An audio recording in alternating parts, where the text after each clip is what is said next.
No matter what your life looks like right now, you are experiencing your own unique reality. So what is creating that reality? And more importantly, how can you change it if there's something that you no longer wish to experience? Why is it that some people can experience one thing so easily, and no matter what you do, no matter how hard you try, you can't seem to make any changes? Well, in this video, I'm going to be showing you a visual example so that you can best understand not only where this reality is getting reflected from, but more importantly, where you can start to create and cultivate the reality you really want. So let's get started. So why is it that some people, it seems, can manifest or experience money, never been an issue? Or maybe it's about love, that it's so flawless and easy for them. Or maybe it's a dream job, that all these opportunities just seem to come piling in. And at the same time, when these people are experiencing this reality, we come to another set of realities where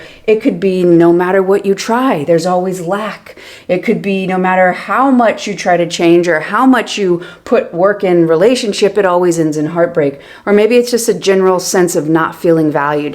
How can this exist at the same time as this? And the answer has nothing to do with luck. In fact, it's quite simple, but oftentimes it completely gets overlooked and we become so focused on the reflection rather than understanding where it's being reflected from. So let me break that down. Most important thing to understand here is going to be your early on experiences, how you were treated growing up, whether that be with your parents, your caregivers, grandparents, neighbors, teachers. Even before the moment you were born, up until about 8 years old, this is a pivotal time because basically the experiences you have are getting stored straight into your subconscious programs. And what a subconscious program is basically the filtration system, how you currently see life. I'm going to explain that way more in just a little bit. Let's break down on what that could have looked like. If you had a caregiver who was really focused on work, and so maybe their intention was to provide for you, and they were so stressed about being able to financially provide, they focused so much on their output, what they could produce. And maybe it came from love, but what your message, what you perceived was, I'm actually not important, because if I was important, my caregiver would want to spend time with me, but I'm not as important as their job or making money or anything like that. And it could be a lot of different situations. And maybe the caregiver didn't do it out of love. Maybe they were just so focused on their own self-worth that they had to produce, or they wanted to get the attention of their boss so that they would have some sort of value. It doesn't really matter. The thing that matters is what you perceived of yourself. It's important to really understand, and I keep talking about this in videos because it is so crucial and it can help you instantly let go of something that isn't yours. And that is to understand that as a kid, you, me, everybody as a kid, you look at your caregivers, the people that are responsible for keeping you alive. 4 years old, you cannot go out into the world and keep yourself alive. So you rely, you're dependent, you put all your chips in and say, okay, I believe you know better than me and you can keep me alive, because if you don't, I can't and I'm going to die. My physical survival is dependent on you. So you kind of put this, you know better than I do. But what also happens is the emotional dynamics as well. You know better about life than I do. So when they have dysfunctions or they have trauma, or as a kid, we don't understand these things. And so we just take it as, oh, it must be me because they're the ones who know better. So if you also have this idea of, oh, I'm not enough, because if I was enough, they would have given me that need. They would have connected. They would want to connect with me. So this is just one tiny part of what you could be seeing through. So this is a belief based on your early on childhood dynamics, stored most likely unconsciously. So when you look out into your world right now, you do not see things as they are. You have between 11 to 50 million, with an M, million bits of information coming in that your subconscious can process. It's going to process out everything that doesn't align with your identity. And that is what is going to construct your reality. So you're not going to find the situations where people value you and want to connect and who are emotionally available and maybe even just have the availability with their time. What are you going to find? you're going to find people who are going to reflect, oh, look, they don't have time for me. I must not be important. Oh, look, they are saying that they got all these other things to do. I'm just not enough. If I was enough, then they would want to connect with me. They would be available. So if you can start to understand that you're not seeing the current availability of all reality as it really is, you filter out everything that doesn't align with your belief system, because outside that belief system is seen as unsafe. Because if you did say, hey, mom, dad, caregiver, hey, why don't you connect with me? I really have this need, and you seem to be really distracted with work. So if you vocalized, hey, I'd like you to spend more time with me, it really means a lot. And this parent got mad, this parent got angry because they had their own situation going on.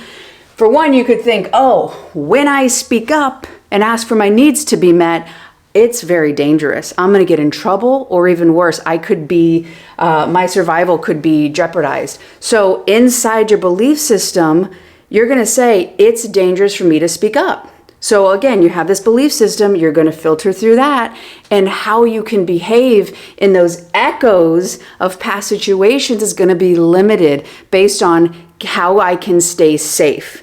And how you stay safe is heavily based on the past. So that means in order to stay safe unconsciously, you are saying, well, this is what I know. I know that I can't speak up.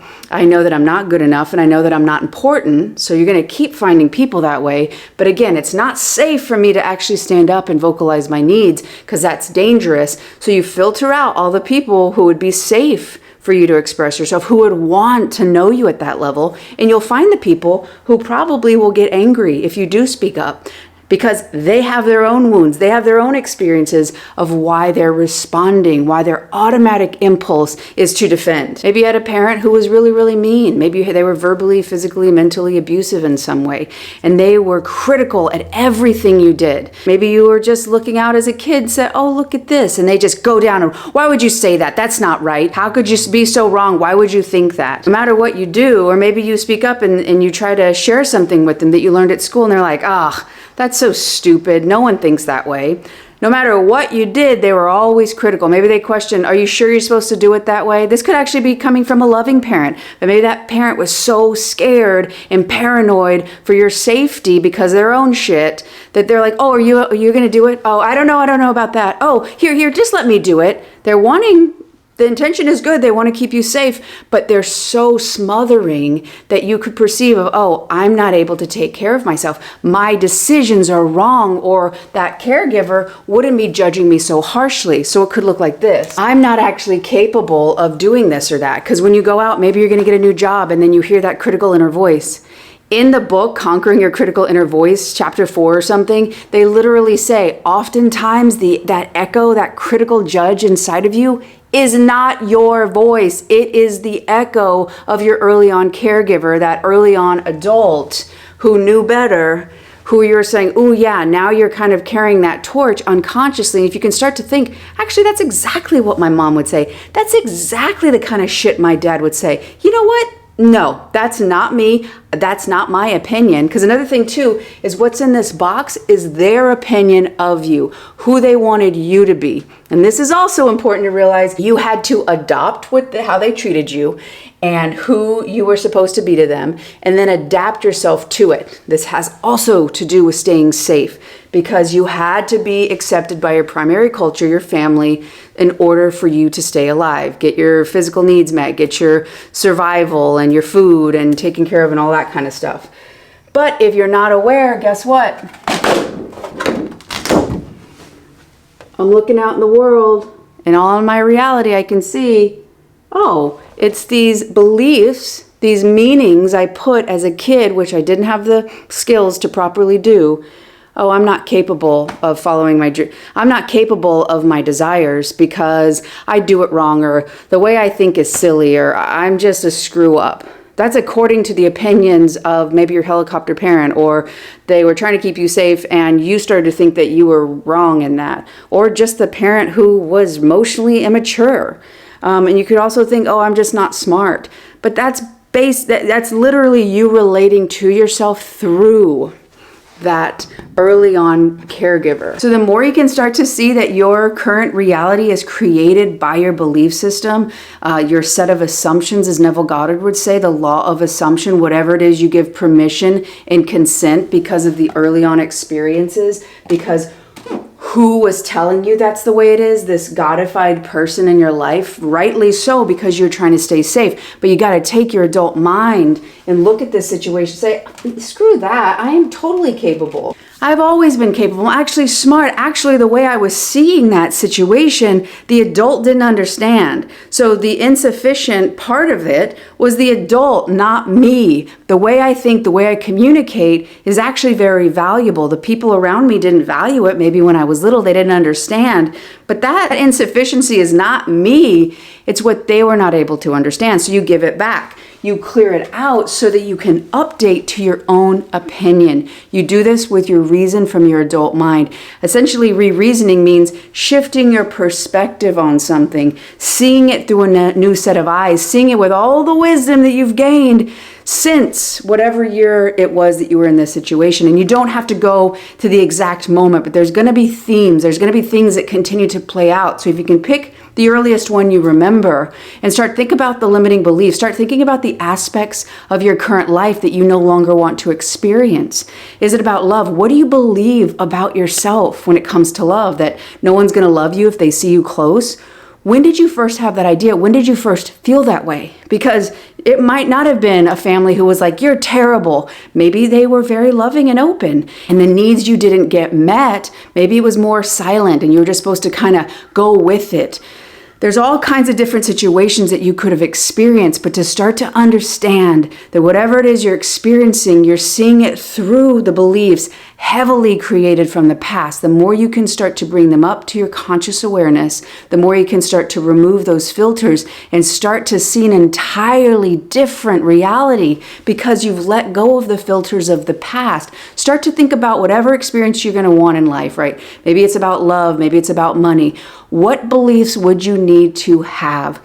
Start to really sit with those. Start to really challenge anything else that's standing in your way, because that belief that aligns with your ideal version of you, that is truly how you feel. Anything else is somebody else's opinion or perspective on who you were supposed to be or how you were supposed to be.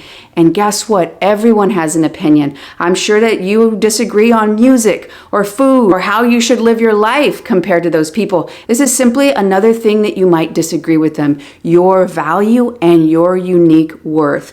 You have it, and the more you express your unique voice, the better the world is. Understanding where your reality is getting created from is the first part. If you're struggling with believing that you're worthy and deserving, this next video right here is going to show you exactly how you can start to believe that you're worthy and deserving now. I love y'all. Thank you so much for watching. If you like this video, click like. If you haven't done so already, join this community, and I will see you on the next one.